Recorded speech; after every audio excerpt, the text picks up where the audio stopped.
buhay para mas masaya, di ba? Sama-sama. Certified Regal Baby pa rin si Dennis Trillo. Kamakailan lang ay nag-renew ito ng kanyang kontrata sa Regal Films. Adik lang. Ito lang ako sa Regal dahil syempre si Mother isa yun sa talagang, or siya lang talaga yung pinakamasipag na mag-produce ng pelikula, kaya yung tiwala at support ako nasa kanya din.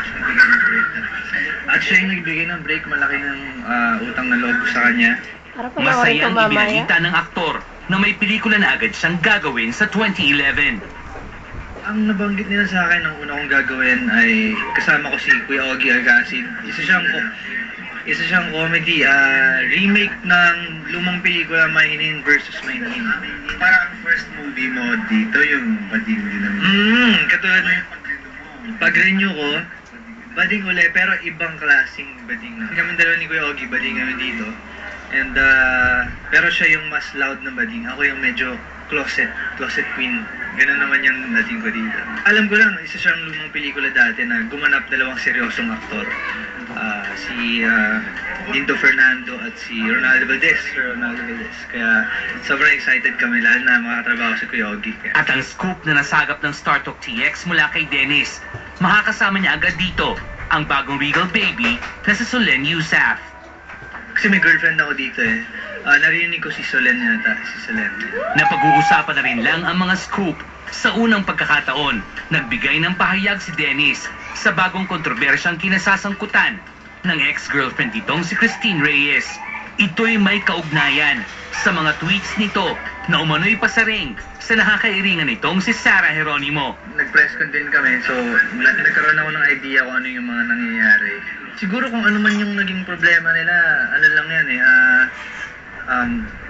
hindi lang talaga pagkakaintindihan na sana maayos na dahil magpapasko na, di ba? Samantala, pagkatapos ng 2010 Metro Manila Film Festival, plano raw magbakasyon na magnobyong Dennis at Jeneline kasama ang kanilang mga anak. Baka mag-Hong Kong lang kami ulit, kasama yung pamilya. Ngayon kasi hindi lang naman kami dalawa kasama yung mga buong pamilya namin. Kaya, syempre, nagpunta kami noon. Ngayon, syempre, gusto naman namin isama yung mga mahal din namin sa buhay para mas masaya, di ba? Sama-sama rin. Ibinahagi ni Dennis na nagiging malapit na ang anak niya kay Cardine Aguilar na si Calix Andreas, sa anak ni Jeneline kay Patrick Garcia na si Alex Jazz.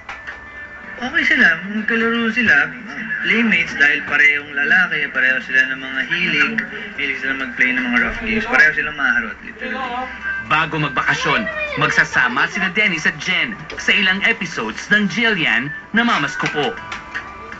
May 3 days kaming taping na pagsasamahan doon sa Christmas area na papalabas siguro next week.